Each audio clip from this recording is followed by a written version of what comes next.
আসসালামু আলাইকুম। এটা একটা মোবাইল ফোন। এই মোবাইল ফোনটা যখন আমি প্রথম নতুন কিনেছিলাম, এটার মধ্যে একটা ব্যবহার বিধি ছিল। মোবাইলে বিভিন্ন প্রোগ্রাম বা কিভাবে কি করতে হবে, এটা কিভাবে সিমটা খুলতে হয়, কিভাবে মেমোরিটা লাগাতে হয়, ক্যাশিংটা খুলতে হয়, বা এটার ভিতরে যে প্রোগ্রামগুলা সেটা কিভাবে কি করতে হয়। প্রত্যেকটা মোবাইল ফোনের সাথে এরকম কিছু ডিরেকশন দেওয়া থাকে। আমাদের বাসায় যখন একটা নতুন ফ্রিজ এনেছিলাম, তখন সেই ফ্রিজটা কেনার পরে ফ্রিজের সাথে একটা ডিরেকশন বুকস দেওয়া ছিল। আপনি আপনার বাসার যে কোনো যন্ত্রপাতি যখন কিনবেন, দেখবেন সেটা একটা ডিরেকশন দেওয়া থাকে। অর্থাৎ এই যন্ত্রটা যে বানাইছে সেই যন্ত্রটা সম্পর্কে খুব ভালো ধারণা রাখে। এজন্য সেই ধারণাগুলোকে সে একটা নোটবুকসের মধ্যে দিয়ে দেয়, এবং সেই যন্ত্রটা যখন কারোর কাছে যায় তখন সে তো জানে না এটা কিভাবে ব্যবহার করতে হবে বা এই যন্ত্রটার ভিতরে বাইরে কি রয়েছে। যেমন এই প্রিন্টার মেশিনটা যখন আনা হয়েছিল, সেটার সাথে একটা ডিরেকশন বুক ছিল। এই প্রিন্টার মেশিনটা কিভাবে ব্যবহার করতে হবে, কিভাবে প্রিন্ট করতে হবে, বা কিভাবে স্টার্ট করতে হবে, অফ করতে হবে, এই সবগুলো সিস্টেম একটা নোটবুকের মধ্যে লেখা ছিল। তো যে কারিগর একটা যন্ত্র বানায়, সেই কারিগর ওই যন্ত্রটা সম্পর্কে সবচেয়ে বেশি ভালো জানে। এই যন্ত্রটা কিভাবে নষ্ট হবে এবং নষ্ট হলে এটা কিভাবে সারাতে হবে সেটাও ওই কারিগর খুব ভালো জানে, এবং তিনি নোট বইতে এইরকম দিক নির্দেশনাগুলো সাধারণত দিয়ে থাকেন। আমরাও তো একটা মানুষ, আমরা তো একটা মেশিনের মতো। এই যে আমরা মানুষ, আমরা যে মেশিনটা, এই মেশিনটা যিনি বানাইছেন, আমার রব আল্লাহ, তিনি আমার সম্পর্কে, আমার ভিতরে এবং আমার বাইরে সম্পর্কে সবচেয়ে বেশি জানেন। তো এই যে আমার মতো একটা দামি মেশিন তিনি পৃথিবীতে পাঠাইছেন, এই মেশিনটা রক্ষণাবেক্ষণ, মেশিনটা কিভাবে ভালো থাকবে, কি করলে খারাপ থাকবে, এবং খারাপ থাকার পরে কিভাবে আবার ভালো হতে পারবে, এই জিনিসগুলো নিয়েও একটা দিক নির্দেশনা তিনি যুগে যুগে নবী রাসূলদের মাধ্যমে পাঠিয়েছেন।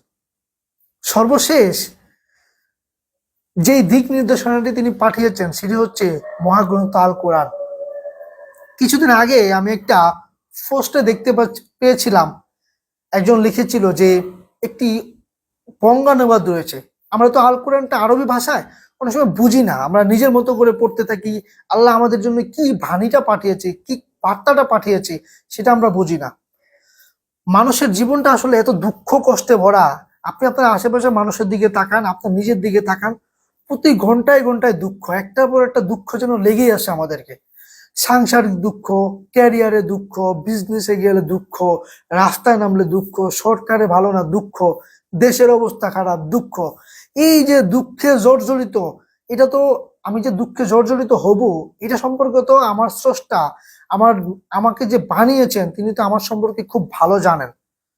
তো এই যে আমার যে দুঃখ কষ্ট যন্ত্রণা, আমার ব্রেইনে কি চলে সে সম্পর্কে ধারণা, এবং আমার ব্রেইনে কুপ্রবৃত্তি থেকে শুরু করে ভালো জিনিসগুলো কিভাবে ঢুকে কিভাবে বের হয়, বা আমি যন্ত্রটা কিভাবে ভালো থাকবো, এই জিনিসগুলো আমার যে রব, আমার যে স্রষ্টা, তিনি যে দিক নির্দেশনা দিয়েছেন, সেই দিক নির্দেশনাটি আসলে আমরা কয়জন একটু ভালো করে অর্থ সহ পড়ে নিজে বুঝতে পেরেছি যে আমার রব, আমার স্রষ্টা, আমি যে মেশিনটা, এই মেশিনটা আরেকটু ভালোভাবে থাকার জন্য, ভালো চলার জন্য আসলে তিনি আমাদেরকে যে দিক নির্দেশনা দিয়েছেন, সেই দিক নির্দেশনাগুলো আমরা আসলে কতজন একটু ভালো মতো পড়ে দেখেছি, যে আমাকে আমি কিভাবে আরেকটু ভালো রাখতে পারি, কিভাবে পাপ থেকে, অন্যায় থেকে, কিংবা বিভিন্ন রকমের যেই অসামাজিক কার্যকলাপ আসে এইগুলা থেকে আমরা কিভাবে একটু দূরে থাকতে পারি।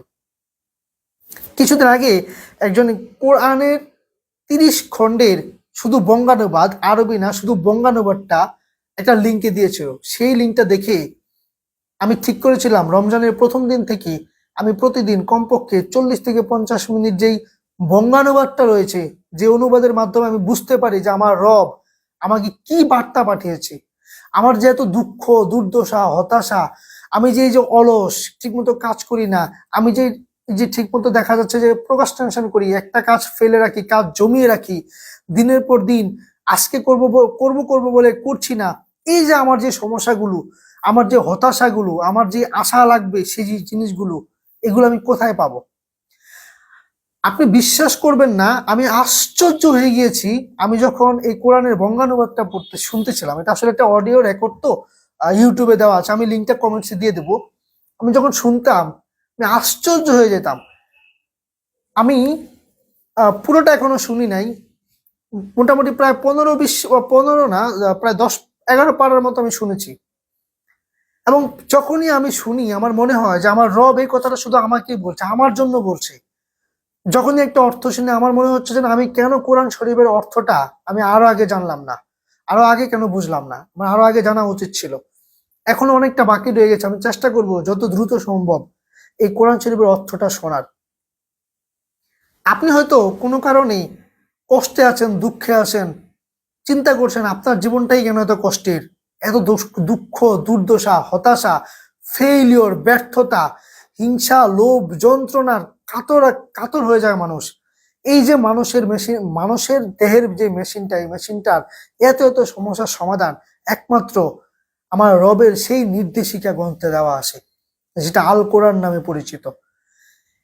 আমি রিকোয়েস্ট করব, আমি আসলে নিজে উপকার পেয়েছি বলে আপনাকে রিকোয়েস্ট করছি, আপনি যদি প্রতিদিন, বেশি না, মাত্র 45 থেকে 50 মিনিটের এই 50 মিনিটে মোটামুটি এক পাড়ার অর্থ ওখানে দেওয়া আছে, আমি লিঙ্কটা কমেন্ট বক্সে দিয়ে দেবো, একটু দেখে নেবেন, একটু পড়েন, তাহলে বুঝতে পারবেন যে আপনার এই মেশিনটাকে ভালো রাখার জন্য, আরেকটু ডেভেলপ করার জন্য আপনার রব, আমার রব কি নির্দেশনা দিয়েছেন আসলে আমাদেরকে। আজকে আপনাদের কাছে আমার এই বার্তাটাই রইলো, একটু এই নির্দেশনাগুলো একটু পড়বেন, একটু শুনবেন, বুঝবেন। আমি চাই আমার মতো আপনিও একটু দুঃখ দুর্দশাকে কিভাবে আর একটু কমানো যায়, কিভাবে আর একটু নিজেকে ভালো রাখা যায়, নিজেকে আর একটু ডেভেলপ করা যায়, এই জিনিসগুলো আপনিও জানুন, আপনি একটু বুঝুন। আর এই জন্য আজকের আমার এই ভিডিওটা। খুব ভালো থাকবেন, আপনার জন্য অনেক দোয়া রইলো, আপনার জীবনটা আরো সুন্দর হোক, আরো ডেভেলপমেন্ট হোক। আল্লাহ হাফেজ।